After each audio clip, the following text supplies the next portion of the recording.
Obrigado. Bom dia a todos. Vamos dar início à reunião clínica semanal do Departamento de Ginecologia e Obstetrícia.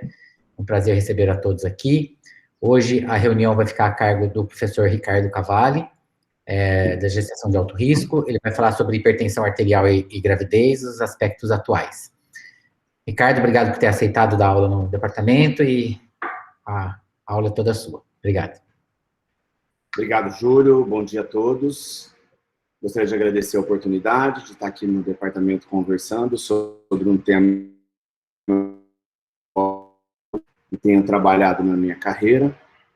Vou iniciar aqui uma apresentação para vocês.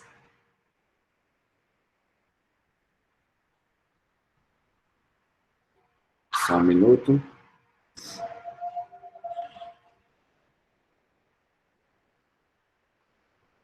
Espera aí que só um minuto. Inicialmente, eu gostaria até na introdução de falar para vocês que no sábado foi o Dia Mundial de Combate à Pré-Eclâmpsia, quando nós tivemos o primeiro Congresso Brasileiro de Hipertensão na Gravidez. Esse evento, ele contou com a participação de vários professores do Brasil todo e contou com 6.200 inscritos. Então, tudo que a gente vai conversar nessa meia hora de hoje é baseado nos guidelines da Sociedade Internacional de Hipertensão e na recém-criada Rede Brasileira de Estudos sobre Hipertensão Arterial na Gravidez, que já tem seus protocolos e tem um projeto já junto ao Ministério da Saúde para a redução de morte materna. Então, nós vamos conversar aqui, inicialmente ressaltando a epidemiologia e a importância da gente estudar a hipertensão na gravidez. A hipertensão compromete aí cerca de 10% das gestações no mundo, e quando a gente ressalta a questão da pré-eclâmpsia, que é uma doença de extrema morbimortalidade, ela representa 3 a 5% destes quadros hipertensivos, sendo as mais graves e precoces em torno de 0,3 a 0,8%. Os quadros hipertensivos ainda são um dos principais responsáveis pela mortalidade materna no Brasil e no mundo.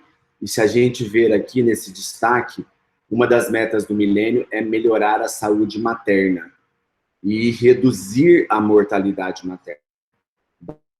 De 75% da mortalidade materna, isso não foi alcançado, foi repactuado, e 2 projetos grandes precisam ser implementados para reduzir a mortalidade materna. O Zero por Hemorragia Materna, que já caminha há mais tempo, inclusive a professora Elaine participa desse projeto, e a professora Silvana, e a mortalidade materna zero por hipertensão, que nós vamos trabalhar agora no Ministério. Leva a elevadas taxas de internação e morbidade materna, e além disso, os quadros hipertensivos também levam a altas taxas de prematuridade, morbidade perinatal. E eu comento muito, porque o Geraldo está aqui na sala, e a Paula, Júlio, Ana, muitos colegas de época de graduação e residência, quando a gente via aula de hipertensão e falava que os quadros hipertensivos terminavam no parto, a retirada da placenta, a gente sabe que a hipertensão na gestação não é mais um quadro que finaliza com o parto.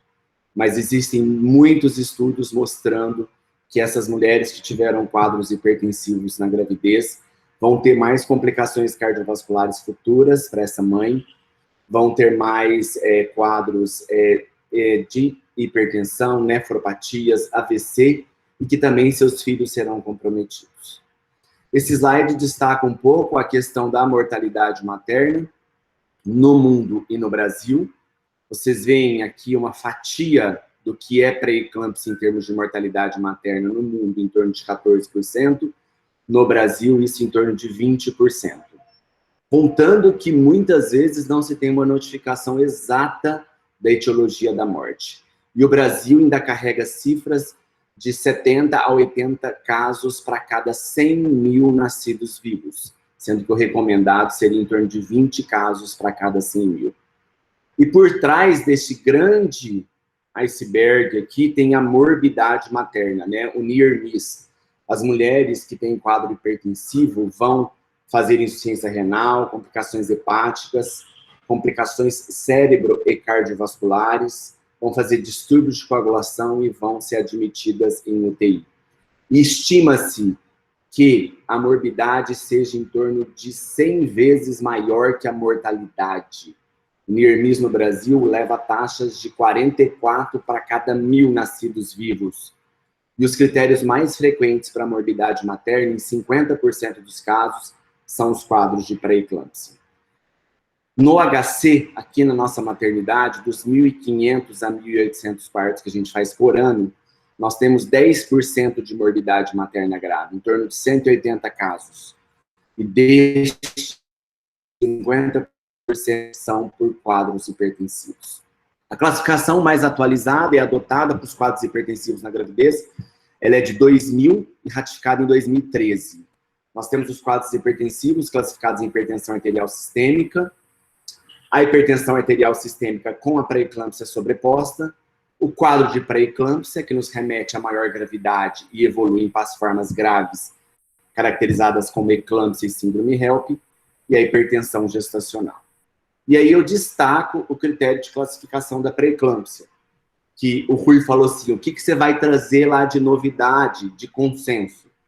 Então a gente tinha lá um slide famoso do professor Geraldo, que dava aula de hipertensão, e falava que pré-eclâmpsia era hipertensão, proteinúria e edema. O edema sumiu do critério de diagnóstico há um bom tempo, há uns 20 anos, e ficou hipertensão com proteinúria. E a partir de 2013, isso há 8 anos, a proteinúria não é mais obrigatória para o diagnóstico. Então, para fechar a pré-eclâmpsia, nós temos que falar em hipertensão, 2 medidas acima de 140 por 90 ou uma de 160 por 110, associado à proteinúria, de 300 miligramas em 24 horas, uma cruz na urina do tipo 1, que é a dipstick, ou uma relação proteína-creatinina acima de 0,3. E aí, a partir de 2013, os consensos assumem que mesmo na ausência da proteinúria, mas se houver a lesão de órgão-alvo, você fecharia o diagnóstico de pré-eclâmpsia. E ele determina que essas lesões de órgão-alvo seriam uma creatinina acima de 1,1, uma plaqueta abaixo de 100 mil, um TGO acima de 70, os sintomas do sistema nervoso central, cefaleia, turvação visual e epigastralgia, o edema agudo de pulmão e a restrição de crescimento fetal. Isso nos pareceu bem mais lógico, porque nós tínhamos pacientes que faziam um quadro de síndrome HELP, que era hipertensão em quadro laboratorial sem proteinúria, que nós não falávamos que elas tinham pré-eclâmpsia, mas elas tinham HELP. Ou pacientes que faziam crise convulsiva sem proteinúria, e a gente falava que elas tinham eclâmpsia, mas não tinham a pré-eclâmpsia. Então, se tiver lesão de órgão-alvo, fecha o critério diagnóstico. E a gente deixa de falar em pré-eclâmpsia leve e grave, e fala em pré-eclâmpsia precoce e tardia. A precoce é a que aparece abaixo de 34 semanas, e a tardia acima de 34. Sendo que os quadros de pré-eclâmpsia precoce nos remetem a maior gravidade, a maior taxa de morbidade materna, a maior taxa de comprometimento fetal. Por que abandonamos o termo leve? Porque o quadro de pré-eclâmpsia, mesmo iniciando-se em formas de bom prognóstico, pode evoluir para formas severas de forma muito rápida. E quanto mais precoce é o início da doença, maior é a tendência de evolução para uma forma grave, com comprometimento materno e fetal. Esse quadro é cursado com um vasoespasmo generalizado e um aumento de PA por um desequilíbrio angiogênico, e isso vai levar, como vocês veem aqui, a comprometimento de vários órgãos, comprometimento de olhos com escotomas, turvação visual, comprometimento renal com proteinúria, filtração reduzida e oligúria, comprometimento do sistema nervoso central, podendo levar a hemorragia, convulsões e cefaleia, e a crise convulsiva caracteriza a eclâmpsia. Por outro lado, ativa o sistema de coagulação e consome plaquetas. No fígado, pode levar estase, dor, aumento de enzimas hepáticas e ruptura e hematoma. E no sistema hematopoético, levando a hemólise, plaquetopenia e hemoconcentração, que a gente conhece como uma forma grave, que é a chamada síndrome HELP, caracterizada pela plaquetopenia, o aumento das enzimas hepáticas e a hemólise. E sempre principalmente nos quadros de pré-eclâmpsia precoce, um comprometimento placentário importante que leva à hipóxia fetal, restrição de crescimento intraútero e até mesmo morte fetal. Aqui eu tenho um slide muito importante do processo fisiopatológico, que também traz conceitos diferentes. Esse slide é do professor Karumanchi, é a pessoa com quem eu trabalhei no pós-doutorado em Harvard, e quem descreveu os fatores angiogênicos associados à pré-eclâmpsia. Então, aqui vocês vão ver o estágio inicial do processo da invasão trofoblástica, um estágio 2 do desequilíbrio angiogênico e um estágio 3 da manifestação clínica da doença. Então, aquilo que a gente falava de segunda onda de invasão trofoblástica, de 20 semanas, de Doppler de 20 a 24, cai por terra em conceito de processo fisiopatológico. E vem aqui para o processo de placentação de primeiro trimestre. E isso vai envolver muito doenças de endométrio e de processo de adesão.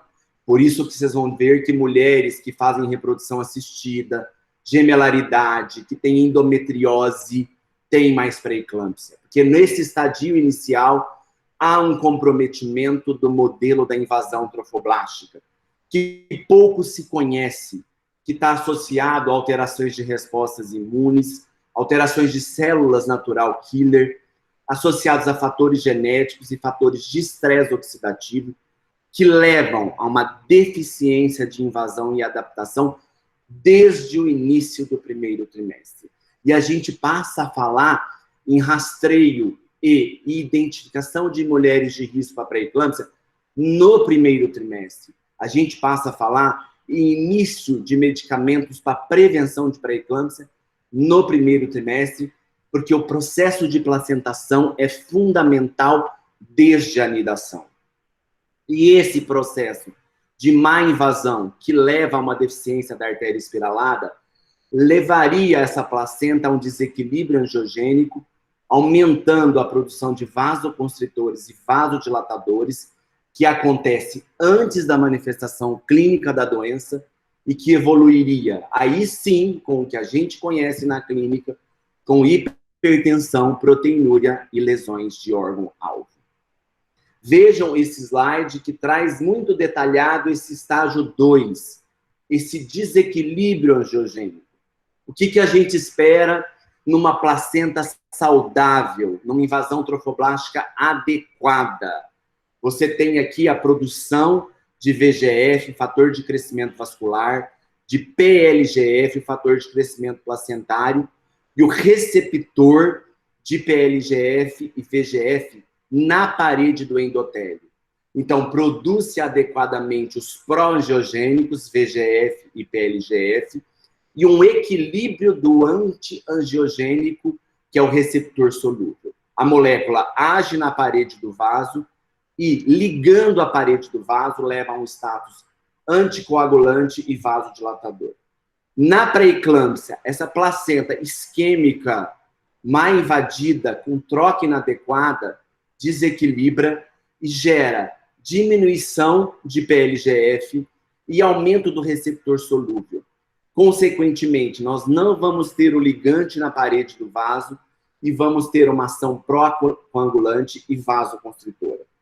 Então, nós temos um aumento do receptor solúvel e uma diminuição de PLGF e VGF, que hoje já estão padronizados na ANS para excluir o diagnóstico de pré-eclâmpsia.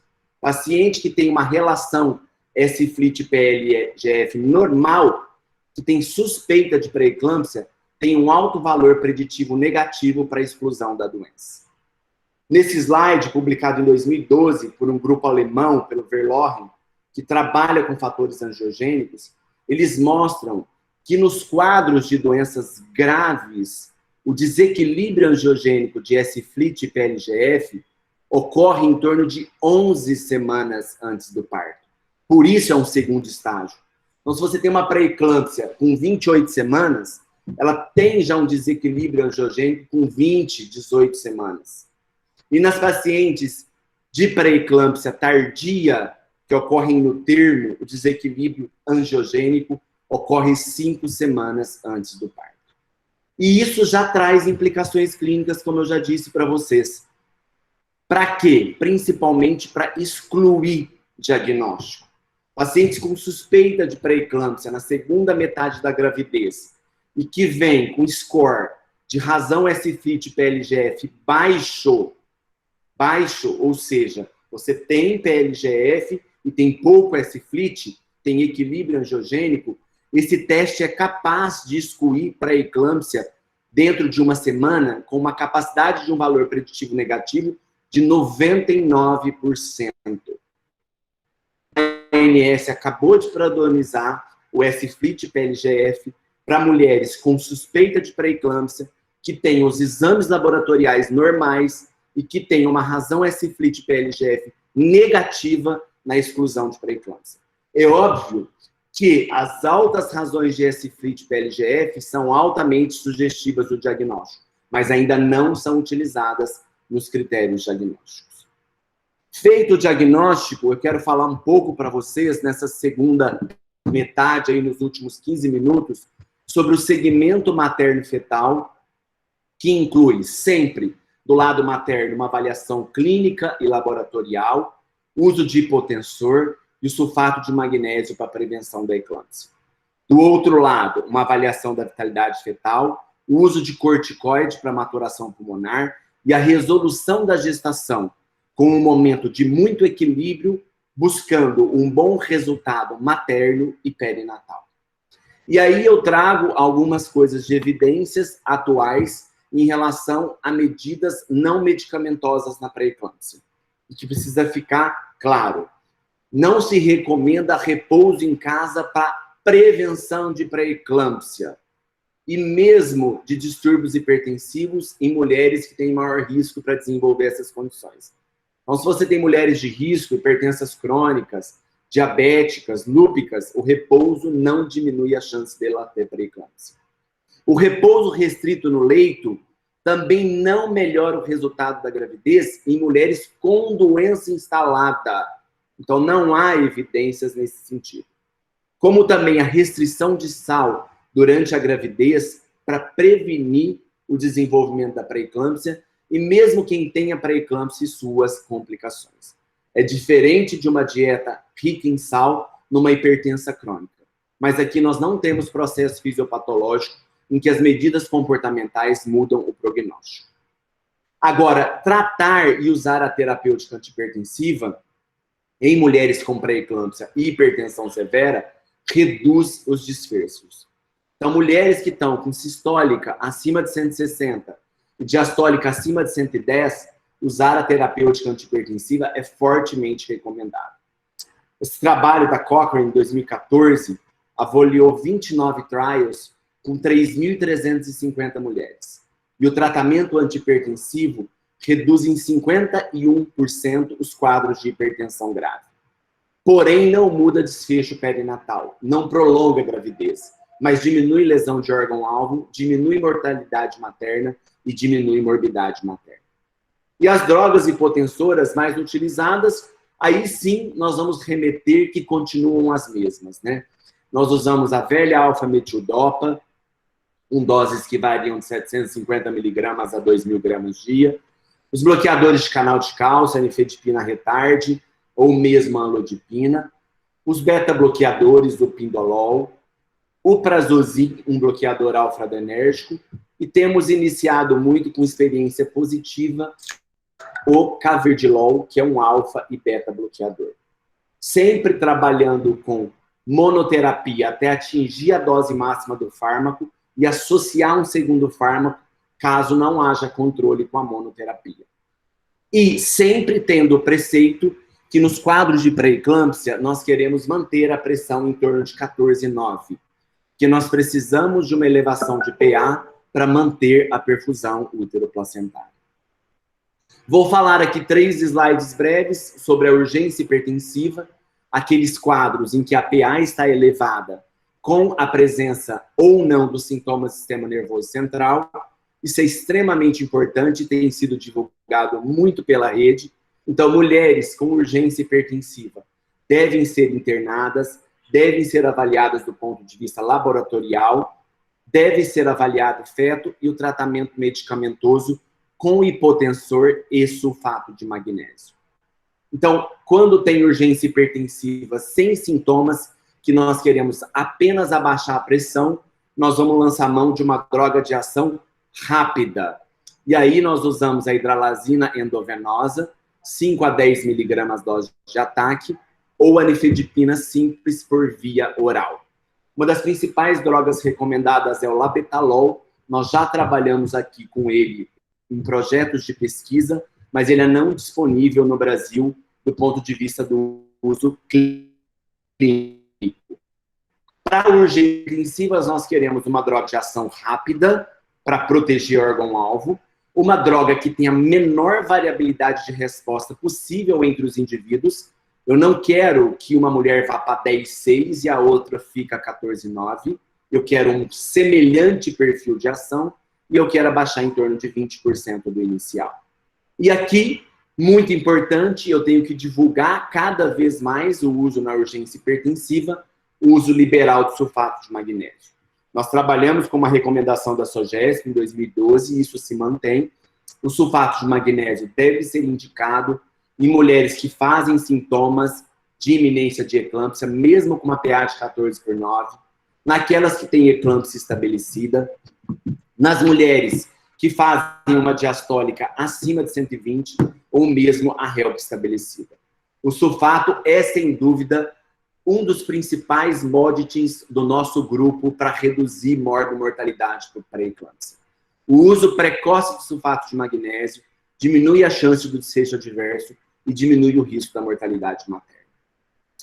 Avaliou o quadro hipertensivo, vai avaliar laboratório para avaliar a gravidade, avaliar hemograma para ver plaquetopenia, creatinina, eletrólitos, TGO, bilirrubinas, proteinúria, e no ambulatório ter exames mais aperfeiçoados, mas na urgência eu vou lançar mão do meu quadro negro para tratar essa paciente.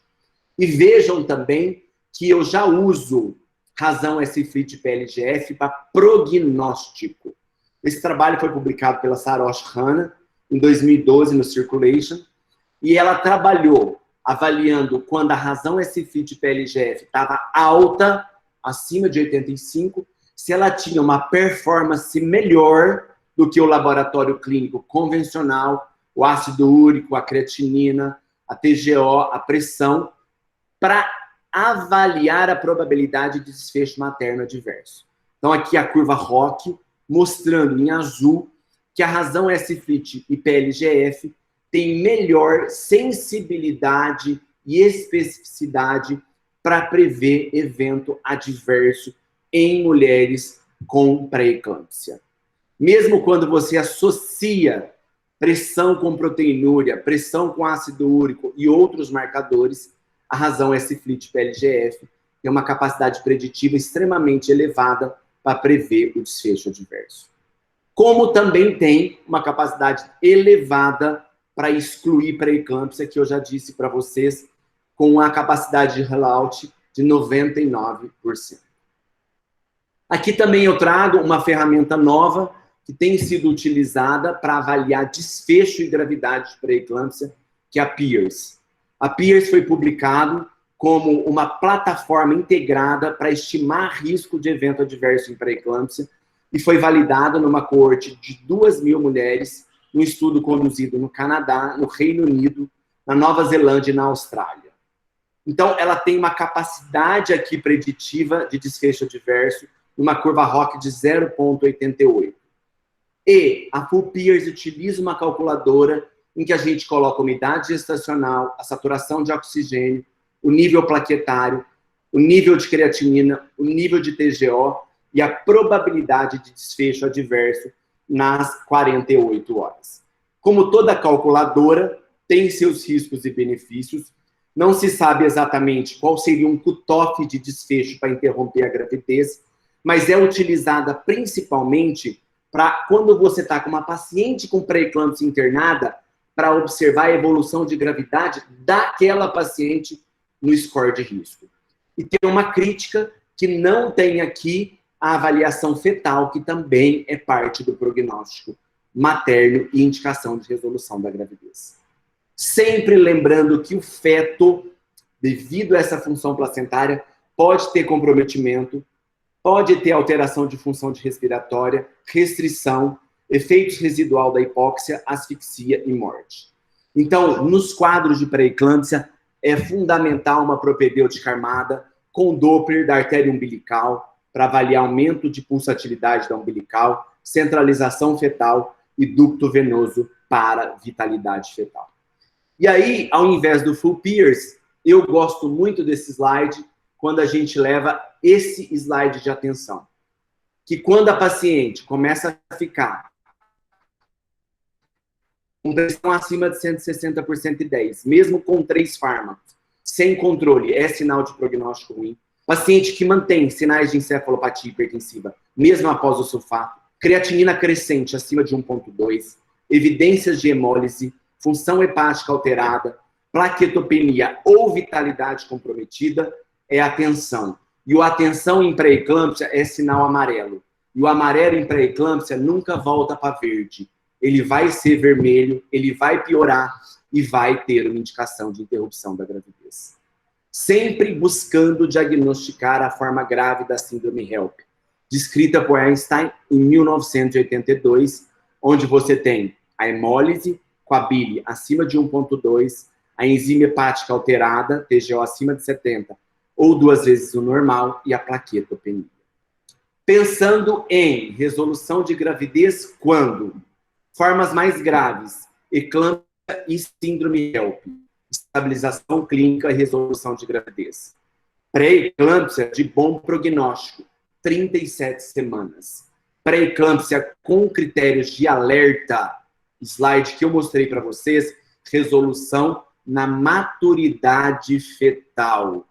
Pensando sempre em corticoide para ativar a maturidade, sulfato de magnésio para neuroproteção e uma via de parto obstétrica. Esse slide mostra uma revisão da Cochrane em 2013 sobre a conduta conservadora ou intervencionista nas gestações pré-termo entre 24 e 34 semanas. Então, foi 4 trials com 425 mulheres avaliando o desfecho perinatal. É lógico que a intervenção aumenta a morte perinatal, aumenta desfecho perinatal adverso, membrana hialina, admissão em UTI, diminui tempo de gestação, mas melhora desfecho materno de morbimortalidade. Essa revisão não avaliou esse desfecho, mas a intervenção na gestação pré-termo visa preservar a saúde materna. Antihipertensivos e puerpério, sempre manter terapêutica antihipertensiva e reavaliar essas mulheres 12 semanas após o parto, sem o uso de medicação. No período do puerpério, elas devem ser tratadas e a tendência é que a maioria normalize a pressão até 3 meses. E aí, esse slide quase final, falando de repercussões maternas a longo prazo. Essas mulheres têm mais hipertensão arterial crônica no futuro, vão ter mais IAM, trombose venosa profunda, AVC, diabetes e doença renal crônica. Quanto mais grave e precoce o quadro, maior o risco. Ela teve uma pré-eclâmpsia com 24 semanas, maior risco futuro. Então, ginecologistas e obstetras, atendemos uma mulher que teve pré-eclâmpsia, temos que sempre pregar intervenção em estilo de vida, melhorar peso, perfil lipídico e função vascular. Devemos melhorar isso para todas, mas nesse grupo de mulheres em especial, com certeza. Predição e prevenção. Vou usar aqui mais 5 minutos, Júlios finais. Baseadas em fatores clínicos. Nosso guideline traz o fator de risco alto ou moderado, e na presença de um fator de risco alto ou 2 moderados, iniciar o AS e o carbonato de cálcio. Um fator de risco alto, história prévia de pré-eclâmpsia, gestação múltipla, gemelaridade, obesidade com IMC acima de 30, doença crônica com vasculopatia, hipertensa, diabética tipo 1, doença renal e doença autoimune. Moderado, nuliparidade, história familiar de pré-eclâmpsia, mãe ou irmã, baixo nível socioeconômico, etnia afrodescendente, idade acima de 35 anos, história pessoal de baixo peso a não ser, gravidez prévia com desfecho diverso, intervalo entre os partos acima de 10 anos. Não recomendamos ainda o rastreio armado com ultrassonografia Doppler e fatores angiogênicos. Não temos recursos financeiros e não temos estudos demonstrando que o rastreio armado no Brasil é eficaz e é capaz de reduzir pré-eclâmpsia. Ainda temos carência de implementar o rastreio clínico.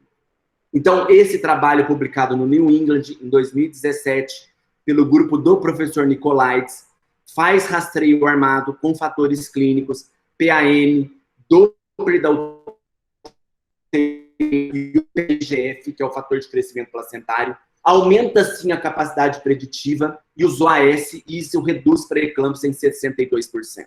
Grande questão, um estudo publicado no Ultrassom em 2014 mostra que esses rastreios de primeiro trimestre precoces com Doppler e marcadores não são reprodutíveis em todas as populações.